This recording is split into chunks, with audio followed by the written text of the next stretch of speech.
సరే ఈ రాష్ట్రంలో 10 ఏళ్ల పాటు కేసీఆర్ పాలన చూసినాం. ఇప్పుడు 2.5 ఏళ్ళు అయింది కాంగ్రెస్ వాళ్ళ పాలన కూడా చూస్తున్నాం. మొన్న ఒకసారి నా దగ్గరికి కొంతమంది పంచాయతీ సెక్రటరీలు, కొంతమంది ఉద్యోగస్తులు వాళ్ళ కష్టాలు చెప్పుకోవడానికి నా దగ్గరికి వచ్చారు. సరే వాళ్ళ బాధలు, కాంగ్రెస్ వాళ్ళు ఇట్లా తిప్పలు పెడుతుండ్రు, అట్లా తిప్పలు పెడుతుండ్రు, మాకు ఇట్లా కష్టం అవుతుందని బాధలంతా ఏకరువు పెట్టిరు నాకు. అన్ని విన్నాక నేను ఒక మాట అన్నా, తమ్మి మీరే కదరా మా బీఆర్ఎస్ ఓడగొట్టి కాంగ్రెస్ ని గెలిపిస్తుంది, మీకు ఉద్యోగం ఇచ్చింది కేసీఆర్, పర్మనెంట్ చేసింది కేసీఆర్, మీ జీతాలు పెంచింది కేసీఆర్, మీరే కదరా తమ్మి ఓడగొట్టిరి, మళ్ళొచ్చి కష్టాలు ఆయన రేవంత్ రెడ్డి ఇక బాగా చేస్తా, ఇట్లా చేస్తా, అట్లా చేస్తా అంటే నమ్మినాం సారు. ఇప్పుడు ఎప్పుడైనా విలువ ఎప్పుడు తెలుస్తుంది? ఇప్పుడు కొత్త వాళ్ళు వచ్చినాక అరే పాతోళ్ళే బాగుండే అని ఇప్పుడు మాకు అర్థమైంది, ఏం చేయమంటావు అంటారు. మరి చేయి జారిపోయింది కదరా తమ్మి అంటే ఇక అయిపోయిందన్న, ఇక అందుకే మళ్ళీ నువ్వే పట్టించుకోవాలన్న అంటారు. అంటే మనిషి విలువ ఎప్పుడు తెలుస్తుంది అంటే ఉన్నప్పుడు తెలియదట. ఇప్పుడు కేసీఆర్ సాబ్ పోయినాక ఇప్పుడు అందరూ అయ్యో ఆయనే బాగుండే, పెద్ద మనిషి మంచిగుండే అని ఇప్పుడు ఒక్కరు అది చేస్తురట. నిజమా కాదా? ఇవాళ ఇక్కడ అక్క చెల్లెలు ఇంతమంది ఉన్నారు, ఇలా తెలుగు రానోళ్ళు ఉన్నారు ఎవరన్నా? అంటే ఈ బీహార్ వాళ్ళు ఉంటారు కదా ఉన్నారా? सर लास्ट में एक 5 मिनट में हिंदी में बात करता हूँ, पहले तो तेलुगु में बात कर लेता हूँ, लास्ट में आपको समझाने के लिए एक 5 मिनट हिंदी में बात करता हूँ. ఎలక్షన్ లో వచ్చింది, ఎవరిని గెలిపించుకోవాలి? సరే అందరు వస్తారు, కాంగ్రెస్ వాడు వస్తాడు, పువ్వు గుర్తోడు వస్తాడు, మన కారు గుర్తు, మన బీఆర్ఎస్ కూడా వచ్చి మిమ్మల్ని అడుగుతాం, మనం ఎవరికి వేయాలి? మనకు మంచి చేసే వాళ్లకు, మన కాళ్ళ చేతులల్లో అందుబాటులో ఉండే వాళ్లకు, మన భవిష్యత్తు బాగా చూసుకుంటే వాళ్ళకు ఓటేసుకోవాలి. కొందరు మాటలు చెప్పేటోళ్ళు ఉంటారు, కొందరు పనిచేసేటోళ్ళు ఉంటారు. ఇలా మాటలు ఎవరి చేతలు ఎవరియో చూసుకోవాలన్నా వద్దా? ఇప్పుడు కేసీఆర్ గారు ఉన్నప్పుడు 200 రూపాయలు ఉన్న పెన్షన్ 2000 చేస్తా అంటే చేసిండా లేదా? కేసీఆర్ ఉన్నప్పుడు 2000 ఒకటే నెల గెలవంగానే మళ్ళా నెలకెళ్ళి 2000 ఇచ్చిండా లేదా? మరి ఇదే కాంగ్రెస్ ఆయన రేవంత్ రెడ్డి ఏమన్నాడు? చెల్లె 4000 చేస్తా అని బాండ్ పేపర్ మీద రాసిచ్చిండా? సంతకాలు పెట్టిండ్రు, ఒట్లు పెట్టిండ్రు, ప్రామిసరీ నోట్ రాయించిండ్రు. మేము చెప్తే నమ్మతలేరని ఇక సోనియా గాంధీతో చెప్పించిండ్రు, రాహుల్ గాంధీతో చెప్పించిండ్రు. నమ్మటట్లేరని ఇక ఢిల్లీ నుంచి గల్లీ దాకా చెప్పిర్రు. మరి అయినాయా 4000? అయిందా అమ్మా? మరి ఇప్పటికి ఎన్ని నెలలు అయింది? అంతమందికి పెన్షన్ వస్తుందా?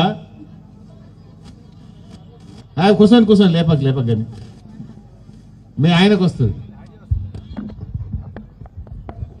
అయితే 4000 అందరూ ఎగబెట్టినరా లేదా? మరి ఇప్పుడు ఎన్ని నెలలు అయింది గవర్నమెంట్ వచ్చి? 2 ఏళ్ల మీద 2 నెలలు అయింది, అంటే 26 నెలలు అయిపోయింది. నిజంగా 4000 పెన్షన్ వస్తే 26 నెలలు అంటే ఎంత పోయినట్టు? మనకు 52,000 రూపాయలు ప్రతి అవ్వకు తాతకు పోయినట్టే కదా. 52,000 కాంగ్రెస్ వాళ్ళు లుక్సాన్ చేయలేదా? అదే కేసీఆర్ గెలిస్తే 4,000 అవుతుండే, 52,000కి పడుతుండే. నమ్మినందుకు ఆగమైపోయింది. అయిందా లేదా? ఆలోచన చేయండి. అట్లే మీ బిడ్డ పెండ్లైతే కేసీఆర్ 1,116 ఇస్తా అంటే ఇచ్చిండా? బరాబర్ 1,116 వచ్చిందా లేదా? కళ్యాణ లక్ష్మి, షాదీ ముబారక్. రేవంత్ రెడ్డి ఏం చేసిండు? ఇక అంత ఆడోళ్ళంతా కేసీఆర్ దిక్కే ఉన్నారు అనుకొని ఏమన్నాడు? ఇక 1,00,000 కాదు, నేను గెలిస్తే తులం బంగారం కలుపుతా అన్నాడు. కలిపిండా? బంగారం ఇచ్చుడేమో గాని 80,000కు తులం పోయి 1,60,000కు తులం అయిందట. అంతేనా? డబుల్ ఇచ్చుడు లేదు కానీ ధర మాత్రం డబుల్ అయిపోయింది. అయిందా లేదా? ఆ కళ్యాణ లక్ష్మి చెక్ అన్న వస్తుందా చక్క? ఇప్పుడు కేసీఆర్ ఉన్నప్పుడు పెళ్లి అయినాక నెల లోపల 2 నెలల్లో వచ్చు. ఇప్పుడు పిల్ల పుట్ట కూడా వస్తలేదు. ఇంకా పిల్ల పుట్టినాక కూడా కళ్యాణ లక్ష్మి చెక్కులు బంద్ అయిపోయినాయి. తులం బంగారం దేవుడెరుగు ఇచ్చే చెక్కు కూడా బంద్ అయిందా లేదా? ఆలోచన చేయండి. ఇది మోసమేనా కాదా? మూడో మాట, మీ బిడ్డ కాన్పుకు పోతే పటాన్ చెరువులో ఎంత మంచి దవాఖాన కట్టించినాం. సంగారెడ్డిలో ఎంత మంచి దవాఖాన కట్టించినాం. బిడ్డ సంగారెడ్డి దవాఖానకు పోతే స్కానింగ్ మిషన్ పెట్టిన నేనే, అప్పుడు హెల్త్ మినిస్టర్ ఉంటే స్కానింగ్ మిషన్ పెట్టినాం, పరీక్షలు చేసినాం. బిడ్డను బండిలో ఎక్కించకపోయి కాన్పు చేసి తల్లి కన్నం పెట్టి బిడ్డ కన్నం పెట్టి కేసీఆర్ కిట్ ఇచ్చి తల్లిని పిల్లని తెచ్చి ఇస్నాపూర్ కాడ ఇంటికాడ దించినామా లేదా? మరి రేవంత్ రెడ్డి వచ్చిండు, కేసీఆర్ కిట్టు మాయం బంద్ పెట్టిండు. కేసీఆర్ కిట్ బంద్ పెట్టిండా లేదా? ఇప్పుడు దవాఖానలో పోతే మందులు లేవు, సూదులు లేవు, అంత ఆగమైపోయింది. అంటే ఇట్లా మీరు ఆలోచన చేయండి. అత్తగూడెంలోకి 2 ఏళ్ళు నరిస్తాం ఒక్కింట్లో, అత్తగూడెంలోకి 2 ఏళ్ళు నరిస్తాం ఒక్కింట్లో, ₹1 కూడా ఇవ్వలేడు. 2,500 అవి కూడా ఇవ్వలే, ఇవి కూడా ఇవ్వలే. ఇప్పుడు ఏం పేరు మనకేమంటుంది, అత్తగూడలకు 2,500 ఇస్తాం, అత్తగూడలకు 2,000 ఇస్తామని తిరిగిర్రు. ఇప్పుడు సప్పులు లేదు అంటుంది. దాని పేరేందంటే మహాలక్ష్మి. ఒక కార్డు వంచిర్రు, ఇక జీతం పడ్డట్టు 1వ తారీఖు 2,500 పడతాయి నీకు. 2,500 నీ అకౌంట్లో పడతానే ఉంటాయని అత్తకు ఇస్తాం, కోడలికి ఇస్తాం. పింఛన్లు కూడా అన్నారు, అత్తకి ఇచ్చినామని కోడలు కాపం, కోడలికి ఇచ్చినామని అత్త కాపం. 2 పింఛన్లు ఇస్తాం, 2,500 ఇస్తాం. అరచేతుల వైకుంఠం చూపించారు. వచ్చిందా తల్లి మహాలక్ష్మి? అత్తకు లేదు, కోడలికి ఇద్దరికి లేదు. నా పేరు వెంకటమ్మ. వెంకటమ్మ కూడా అదే చెప్తుంది, అత్తకు లేదు కోడలికి లేదు. సో ఇప్పుడు పరిస్థితి ఏమైంది? మోసం అయిపోయింది. మహాలక్ష్మి వచ్చిందా? రేవంత్ రెడ్డి అంటుండు, ఇక మేము ఫ్రీ బస్సు పెట్టినాం, ఇక గుద్దురి నాకు అంటుండు. ఫ్రీ బస్సు పెట్టినాం గుద్దురి. ఇక ఆ బస్సు సంగతి తెలియదా మీకు? ఆడోళ్ళకి ఫ్రీ, మగవాళ్ళకు డబుల్ టికెట్. మగవాళ్ళకేమో ₹20 ఉన్న టికెట్ 40 చేసిండు, ఆడోళ్ళకి ఫ్రీ చేసిండు. ఇక ఆడికాడికే కదా. భార్యాభర్త ఇద్దరు ఎక్కితే భార్యకు ఫ్రీ అంటివి, భర్తకు డబుల్ టికెట్ కొడుతుంది.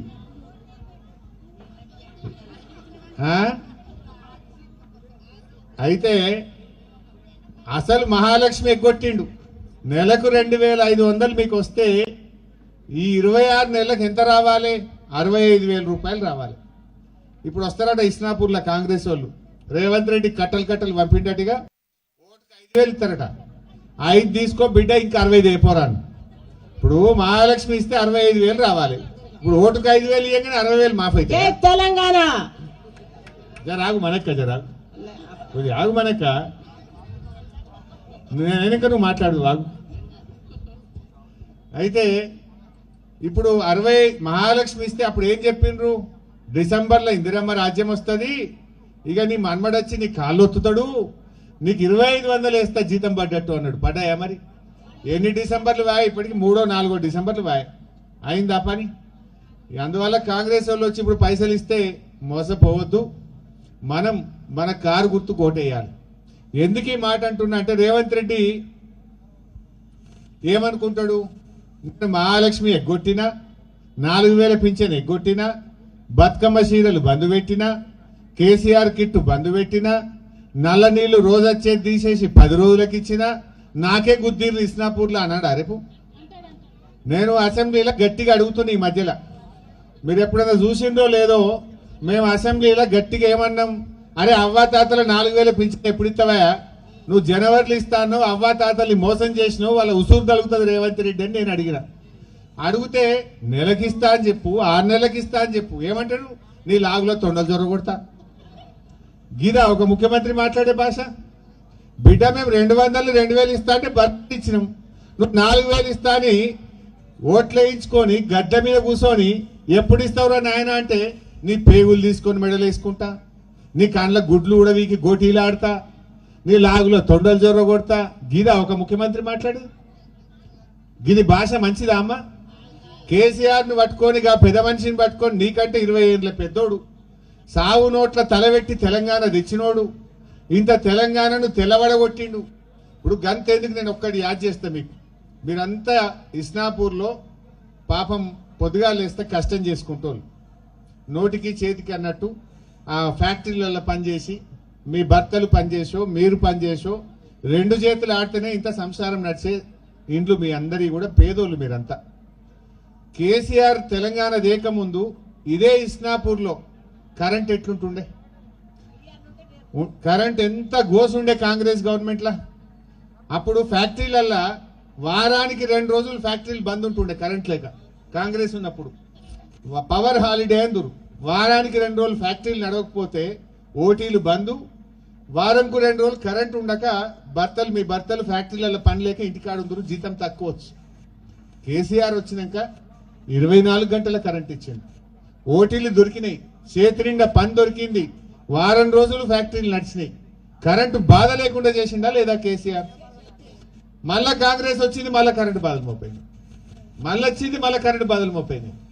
కేసీఆర్ ఉన్నప్పుడు ఏ రోజు కరెంటు బాధలు లేకుండా ఫ్యాక్టరీలు నడిస్తే మీ భర్తలు మీరు ఉద్యోగాలు చేసుకొని బతకగలిగినాం. ఇలా కాంగ్రెస్ వచ్చింది, మళ్ళా కరెంటు కష్టాలు వచ్చినాయి. ఇవన్నీ మీరు ఆలోచన చేయండి. ఇలా ఓటీలు బంద్ అయినాయి, మళ్ళా ఓవర్ టైం బంద్ అయింది, ఫ్యాక్టరీలు నడుస్తలేవు, బేరాలు బంద్ అయినాయి, అంతా గడబడి అయిపోయింది. ఇవాళ బాగా ఆలోచించండి. ఆ పెద్ద మనిషి కేసీఆర్ ఇవాళ కొన్ని మంచి పనులు చేసిండు. అరే గా బతుకమ్మ కింద చీరలు పంపిండు, లేకపోతే గా రంజాన్కో తోఫా పంపిండు, క్రిస్టమస్ ఉన్నట్టే క్రిస్టియన్ వాళ్ళకు తోఫా పంపిండు. వీళ్ళు అన్ని బంద్ పెట్టిండు, ఏది సరిగా వస్తలేదు. నేను ఒక మాట అడుగుతా తల్లి, కేసీఆర్ ఉన్నప్పుడు మంచినీళ్ళకి సౌలత్ చేసిండా లేదా మీకు? అంతకుముందు అంత కాలుష్యమే ఉండే, తాగనీకి నీళ్ళే రాకపోవు. కానీ కేసీఆర్ వచ్చినాక రోజు లేకపోతే దినం తప్పించి దినం నీళ్ళు వచ్చేటట్టు మంచిగా అయినాయా లేవా? అప్పుడు నాకు అర్థం కానిది ఏంటంటే, నువ్వు కొత్తగా చేసేది ఏమున్నది? నీ చేతికి ఇచ్చిపోయిండు కేసీఆర్. అంతా ట్యాంకులు కట్టి, లైన్లు వేసి, పైపులు వేసి, నీళ్లు తెచ్చి 5 ఏళ్ళు 6 ఏళ్ళు ఇచ్చిండు కేసీఆర్. నువ్వు గది నడప శాతం అయితే లేదు వీళ్ళకు. ఇప్పుడు మళ్ళా వారంకి వచ్చిందా? ఇప్పుడు వారంకి వచ్చిందా? మరిగా మంచినీళ్ళు ఇయ్యే శాతగాని రేవంత్ రెడ్డికి ఓటు ఎందుకు వేయాలి తల్లి? వారం దాకా ఏం తాగుతామంటావు? అంటే మీరు ఆలోచించండి. ఇప్పుడు రేవంత్ రెడ్డి గా మంచినీళ్ళు ఇయ్యే శాత కాదు, కానీ పెద్ద మనిషి కేసీఆర్ని పట్టుకొని ఏం బూతులు తిట్టుడు. నిన్న కూడా తిట్టిండా లేదా? ఏమన్నంటే ఆయన జైల్లో పెట్టాలంటాడు. నువ్వేం చేసినావు? నువ్వు నోట్ల కట్టలతోని పట్టవగలు దొరికి జైల్లో పడ్డావు. నువ్వు పడ్డవని కేసీఆర్ మీద పెట్టుకొని రోజు ఆయనను తిట్టుకుంటా చేరిండు. ముఖ్యమంత్రి అంటోడు ఏం చేయాలి? కేసీఆర్ కంటే మంచిగా పనిచేయాలి. కేసీఆర్ 2000 ఇచ్చిండు కదా, నువ్వు 4000 ఇచ్చి శబాష్ అనిపించుకో. నువ్వు మహాలక్ష్మి 2500 ఇస్తాను ఇయ్యి. కేసీఆర్ బిడ్డ పుడితే దవాఖాన్లో 13,000 ఇచ్చిండు, కేసీఆర్ కిట్ ఇచ్చిండు, నువ్వు 50,000 ఇయ్యి. నువ్వు ఇంకింత మంచిగా పని చేయి. కేసీఆర్ దినం తప్పించి నీళ్ళు ఇచ్చిండు, నువ్వు రోజు ఇయ్యి. నువ్వు మంచిగా పేరు తెచ్చుకో. నువ్వు చేసింది ఏమున్నది? ఇవాళ మా ముదిరాజులకు, మా బెస్తోళ్లకు కేసీఆర్ చేప పిల్లలు వేసు, అది బంద్ అయిపోయింది. యాదవులకు గొర్రె పిల్లలు ఇచ్చు, అది బంద్ అయిపోయింది. దళితులకు దళిత బంద్ ఇచ్చు, అది బంద్ అయిపోయింది. బతుకమ్మ చీరలు బంద్ అయిపోయినాయి. కేసీఆర్ కిట్ బంద్ అయిపోయింది. ఇవాళ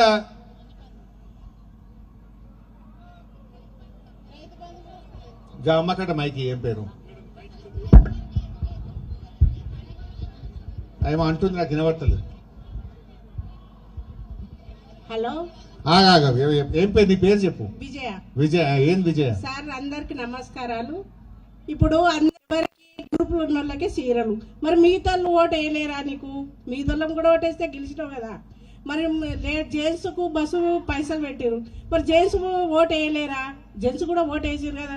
నేను బస్ సేవలు పెట్టమన్నారు, అందరం ఎత్తలేము కదా. మేము నీళ్ళు వస్తున్నాయి, మాకు మాంజూర నీళ్ళు అసలే వస్తలేవు. ఎక్కడ వస్తున్నాయి మాంజూర నీళ్ళు? కేసీఆర్ ఉన్నప్పుడే మంచిగా ఉంది మాకు. Thank you Vijay. ఇది విజయక్క మాట కాదు, ఇక్కడ ఉన్న వాళ్ళు అందరి మాట. అవునా కాదా? ఆమె కడుపులో ఉన్న మాట చెప్పింది. మరి ఈ రోజు నేను కోరేది, సరే ఇప్పుడు వీళ్ళు కౌన్సిలర్ అమ్మ, ఈ అమ్మ పేరు ఇట్లా ఇంకా చాలా మంది ఉన్నారు ఇడ నిలబడు. ఈ విజయలక్ష్మి ఇప్పుడు ఇక్కడ నిలబడ్డదా? ఇదే గల్లా నువ్వు విజయలక్ష్మి, ఇంకా చాలా మంది ఇక్కడ మా ఏం పేరు మమత, వీళ్ళందరూ నిలబడ్డారు. వీళ్ళు ఎన్నేళ్ల కోసం మీరు ఓటేస్తే మీ దయ ఉంటే గెలుస్తారు? 5 ఏళ్ల కోసం. మీ దయ ఉంటే మీరు ఓటేస్తే విజయలక్ష్మి అమ్మ 5 ఏళ్ల కోసం గెలుస్తుంది. అయితే నేను ఎందుకు చెప్తున్నా అంటే, ఇప్పుడు ఈ ఉన్న రేవంత్ రెడ్డి సగం అయితే అయిపోయింది, ఇక 2 ఏళ్ళు అయితే మళ్ళీ గెలుతాడు. ఇంకా మళ్ళొచ్చేది ఎవరు? అప్పుడు నేనే మంత్రిగా ఉంటా, కేసీఆర్ ఉంటాడు కనుక విజయమ్మకు, ఇస్నాపూర్కు మీకు ఏ పని లేకుండా మీకు మిగిలిపోయిన రోడ్లు కానీ మోరీలు కానీ ఏ పని ఉన్నా నేను చేపిస్తా. ఇప్పుడు 2 ఏళ్ళది అర్థమయ్యే కాంగ్రెస్ వచ్చి మళ్ళా కేసీఆర్ వచ్చినాక రోజు నీళ్లు తెప్పించే జిమ్మేదారు నాది, రోజు మీకు నీళ్లు ఇచ్చే జిమ్మేదారు నాది. మీరు విజయమ్మని గెలిపింది, రోజు నీళ్ళు ఎట్లా రావో నేను చూస్తా. అందరినీ సమానంగా చూస్తుంది. కూర్చో. అయితే కూర్చో. నేను చెప్పే పాయింట్ ఏంటంటే మీకు దయచేసి మీరు ఆలోచన చేయాలి. ఇప్పుడు 2 ఏళ్ళది అర్థమైంది కాంగ్రెస్ వచ్చి. ఇస్నాపూర్లో ఏమన్నా జానడంత మోరి కట్టినరా?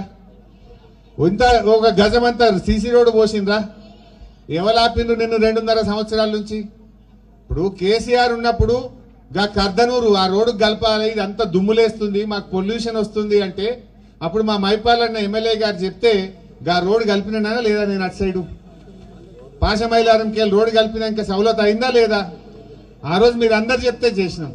మంచినీళ్ళు అంటే తెచ్చినాం, కరెంట్ అంటే తెచ్చినాం, పటాన్చెర్ల దవాఖాన్లు అంటే కట్టినాం, 2000 పెన్షన్ అంటే చేసినాం. అప్పుడు కరోనా వచ్చింది. కరోనా వస్తే నేను ఇళ్లలో తిరిగిన పటాన్చెరువులు వచ్చి అందరు భయపడితే ధైర్యంగా ఉండుండ్రి, నేను మందులు తెచ్చినా మిమ్మల్ని కాపాడుకుంటామని గల్లీ గల్లీ తిరిగినాం. కరోనాలా మీకు కూడా 10 కిలోల బియ్యం ఇచ్చినాం ఫ్రీగా. 3 ఏళ్ళు ఇచ్చినాం, యాదుకుందా? 2-3 ఏళ్ళు ఇచ్చినాం. 10 కిలోల బియ్యం ఇచ్చినాము. ఇంత 1500 ఇచ్చి కడుపులో పెట్టి కాపాడుకోలే మిమ్మల్ని. కరోనా వస్తే మిమ్మల్ని కాపాడినాం.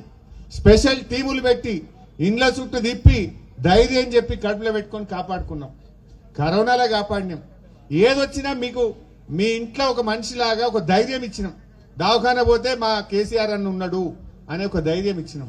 ఇంత 10 కిలోల బియ్యం వస్తే పేదోళ్ళు తిని బతికిందా లేదా? అప్పుడు ఆలోచన చేయండి. మరి కాంగ్రెస్ వచ్చినాక వచ్చిందేమున్నది? బంధవుడు తప్ప వచ్చిందేమున్నది? మున్పటి లెక్క కరెంట్ వస్తలేదు, మున్పటి లెక్క నల్లు వస్తలేదు, మున్పటి లెక్క పని జరుగుతలేదు. అయినా మళ్ళీ ఎవరైనా చేయి గుర్తు కోటేస్తామా? ఇంకా వాళ్ళు వచ్చి వంగి వంగి దండాలు పెడతారు. పైసలు రేవంత్ రెడ్డి కట్టలు కట్టలు పంపిండట పంచుతారు, తీసుకోండి. కానీ ఓట్లు గిట్లు పెట్టకూడదు, ఓట్లు గిట్లు పెట్టకూడదు. ఓట్లు వేపిస్తురని తెలిసింది నాకు. కాంగ్రెస్ వాళ్ళు ఇళ్లలోకి వచ్చి అదేందో వెండిది లక్ష్మమ్మ బొమ్మ, ఆ బొమ్మలు ఇచ్చుడట, లేకపోతే ఇది ఇస్తాం అది ఇస్తామని ప్రమాణాలు చేయమంటాడట. మొదలే నోట్లే అనుకోండి ఉత్తుత్త ప్రమాణం అని. ఉత్తుత్తదని నోట్లే దేవుడా ఇది ఉత్తుత్తదే అని మొదలే అనుకొని మొక్కుర్రి, బరాబర్ తీసుకోర్రి, కారు మీద కూతుర్రి. మన భవిష్యత్తు ముఖ్యం కదా. రోజు నీకు నల్ల నీళ్ళు వస్తే బతుకుతావు, నువ్వు 4000 పెన్షన్ వస్తే బతుకుతావు, మహాలక్ష్మి వస్తే బతుకుతావు. ఏదన్నా దవాఖానకు పోతే ఇంత సూదులో మందులో స్కానింగో బిడ్డ కాన్పో కేసీఆర్ కిట్టో చేస్తే మనం బతుకుతాం. ఈ ఒక్కనాడు ఇచ్చే పైసలతో బతుకుతామా? దయచేసి ఆలోచన చేయండి. ఈ రేవంత్ రెడ్డి మాటలు తప్ప చేతలు లేవు. అంత తొండి మాటలు, అబద్ధాలు మాట్లాడు. వెనకటో సామెత ఉన్నది, నిజం గడప దాటక ముందు అబద్ధం ఊరంతా చుట్టేస్తుందట. గట్లయింది మనం ముచ్చట. ఈ రేవంత్ రెడ్డి అబద్ధాలు విని విని మనం మోసపోయినాం, మళ్ళా మోసపోతాం. ఒక్కసారి అంటే మోసపోతాం, ఊకే మోసపోతామా? ఈ అబద్ధాలు ఇంకా నమ్ముతామా మనం? అట్లే మొన్న సిగాచి ఫ్యాక్టరీలో గొడవైంది. అంటే మీకు ఇంకా మంచిగా అర్థం కావాలంటే ఈ ఏరియా మీకు అర్థమవుతుంది. సిగాచిలో పాపం దురదృష్టవశాత్తు ఫ్యాక్టరీ పేలింది. 52 కదా, 54 మంది చనిపోయిందమ్మా. ఎవ్వడు పోలే ఆడికి. ఫస్ట్ నేను, మా శ్రీకాంత్ గౌడు, మా ఆదర్శు, నేను తెలివంగానే 9 గంటలకు పొద్దుగాల పోయినా.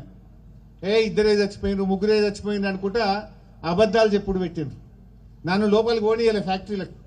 నూక్కొని గట్టిగా లోపలికి పోయి మొత్తం చూసి, అరే కనీసం వాడు ఏడుస్తున్నారయ్యా, ఒక ఎంక్వైరీ కౌంటర్ పెట్టుండ్రి, ఇంత మంచినీళ్ళు పెట్టుండ్రి, వచ్చిన వాళ్ళు మా భర్త ఉన్నాడా పోయిండా, మా నాయనకి ఏమైందో, పిల్లలు ఆగమాగం అవుతున్నారు అని చెప్పి నేను కొట్లాడి లొల్లి చేసి అటు నేను కూర్చున్నా. కలెక్టర్ను, ఎస్పీని, డాక్టర్లను అందరినీ పిలిపించినాం. దవాఖానలో మంచిగా చూడకపోతే ఆడికి పోయి డాక్టర్లతో మాట్లాడినా. తెల్లారు రేవంత్ రెడ్డి వచ్చిండు. నేను లొల్లి పెట్టినాక తెల్లారు వచ్చిండు. ఏం చెప్పిండు? చనిపోయిన వాళ్ళకి మనిషికి ₹1 ఇస్తాను, మనిషికి ₹1 ఇస్తాను. ఇయ్యాలటి వరకు ఇయ్యలేదు, ₹1 ఇయ్యలే రేవంత్ రెడ్డి. మనిషా పశువా? అరే నువ్వు ఒక ముఖ్యమంత్రివి, చచ్చిపోయిన శవాల మీద మాట మెచ్చిపోయి గా శవాల మీద మాట తప్పినోడు మనిషి అవడు? చచ్చిపోయిన శవాల మీద ప్రమాణం చేసినోడు, మాట ఇచ్చినోడు, ₹1,00,00,000 ఇస్తా అని చెప్తే ఇయ్యాలటికి రూపాయి ఇయ్యలే చెల్లె. ఆ ఫ్యాక్టరీ ఇచ్చిన 25 లక్షలు తప్ప రేవంత్ రెడ్డి ₹1 ఇయ్యలే. నేను కోర్టుకు పోయినా, ఇప్పుడు హైకోర్టులో కేసు వేసిన, వాళ్ళ 54 మందిది సంతకాలు పెట్టి వాళ్ళకి ధైర్యం చెప్పి బరాబర్ ₹1,00,00,000 ఇచ్చేదాకా మీకోసం నేను. यहाँ के कांग्रेस हुकूमत ने परसों सिगाची फैक्ट्री में बिहार वाले, झारखंड वाले, बंगाल वाले, छत्तीसगढ़ वाले, उड़ीसा वाले मर गए थे। ₹1 का मदद भी रेवंत रेड्डी नहीं करा। यहाँ के कांग्रेस के मुख्यमंत्री 1 करोड़ दे तुम बोल के वादा करे, लेकिन 1 पैसा भी आज तक नहीं दिया। एक झूठाखोर आदमी है ये रेवंत रेड्डी, दगुलबाजी है ये रेवंत रेड्डी। ऐसे दगुलबाजी झूठे कर लोगों को वोट मत दीजिए। जब केसीआर साहब थे हर दिन आपको पानी मिलता था, लेकिन आज कांग्रेस के हुकूमत आ गया, हफ्ते में एक बार, 10 दिन में एक बार पानी मिल रहा। पानी का कितना तकलीफ हो रहा आप जानते हैं। जितने भी बीआरएस कैंडिडेट है उन लोगों को जिताइए, हम आपका पानी का काम करके देंगे। हर दिन पानी आए जैसा हम देखेंगे, और आपके गलियों में जो रोड है, ड्रेन है, वो भी काम हम करके देंगे। फिर किसी हाल में आज लोग चाहते हैं केसीआर साहब वापस आना। जब भी एमएलए इलेक्शन होता फिर केसीआर साहब का सरकार बन जाएगा, हम आपका जो भी काम है हम करके देंगे। సో అందరికీ నమస్కారం. చాలా ఓపికగా విన్నారు. మరి అన్నదమ్ములు మాకు చెప్తలేడు, అంతా వాళ్ళకే చెప్తుండ అనుకుంటున్నా. వాళ్ళకి చెప్తే అంటే వాళ్ళకి జర నియత ఎక్కువ అని అలా చెప్పిన. జర మీరు అటు ఇటు పొద్దుకి ఆగం చేస్తారు అప్పుడప్పుడు, ఇక్కడైతే ఆగం కాదు.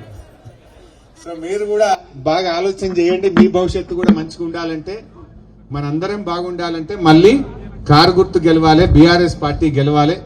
దయచేసి మీరు గెలిపించండి. పనిచేసే వాళ్ళను, నిజాయితీగా ఉన్న వాళ్ళను, ఎవరైతే మన కష్ట సుఖాల్లో ఉంటారో వాళ్ళతో పనిచేయించే బాధ్యత నాది. వాళ్ళు ఏదైనా చేయకపోతే నేనే బాధ్యత తీసుకొని మీకు పనిచేసే జిమ్మేదారి నేను తీసుకుంటా.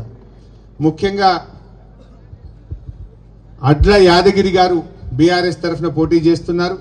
ఈశ్వరమ్మ గారు, కిషోర్ రెడ్డి గారు, వెంకట్ గౌడ్ గారు, మంజులా గారు, మమతా గారు, విజయలక్ష్మి గారు, శ్రవణ్ తేజ గారు, అనంతచారి గారు, సంధ్య గారు, సుమలత గారు, నరేందర్ రెడ్డి గారు, భాగ్యమ్మ, వీళ్ళందరూ బీఆర్ఎస్ తరఫున పోటీ చేస్తున్నారు. మీ యొక్క ఆశీస్సులు అందించండి. మరి ఫైనల్గా ఒకటే మాట, రేవంత్ రెడ్డికి ఏమర్థమవుతుంది? ఇస్నాపూర్లో మనం ఓడగొడితేనే ఏమనుకుంటాడు, నేను మహాలక్ష్మి 2500 ఎగ్గొట్టినా కనుక ఓడగొట్టిండ్రు, 4000 పింఛన్ ఇయ్యలేదు కనుక ఓడగొట్టిండ్రు, కేసీఆర్ దినం తప్పించి దినం నీళ్ళు ఇస్తే నేను పట్టించుకోక వారానికి ఒక్కనాడు నీళ్ళు ఇచ్చుట్ల ప్రజలు నా మీద కోపానికి వచ్చిండ్రు. ఆయనకు సురుకు ఉడితేనే కదా మన దిక్కు చూసేది. లేకపోతే మీరు బరాబరు పైసలు తీసుకొని ఓట్లేసేది అనుకో, ఏమనుకుంటాడు, 4000 ఎగ్గొట్టినా ఎత్తారు, 2500 ఎగ్గొట్టినా ఎత్తారు, కేసీఆర్ కిట్ ఇవ్వకపోయినా ఎత్తారు, మంచినీళ్ళు ఇవ్వకపోయినా ఎత్తారు, మోరీలు కట్టకపోయినా ఎత్తారు. ఇక నేను అన్ని గిట్లే ఎగబెడతానడా. అందువల్ల ఆయనకు బుద్ధి రావాలంటే చిత్తుగా కాంగ్రెస్ను ఓడించుండి, బీఆర్ఎస్ను గెలిపించండి. మేము మీ వెంట ఉంటాం, ధైర్యంగా ఉంటాం, ఏ కష్ట సుఖాల్లో ఉంటాం, మీకు ఏ పనున్నా చేసే బాధ్యత నాది అని మనవి చేస్తూ అందరికీ పేరు పేరున నమస్కారం. జై తెలంగాణ.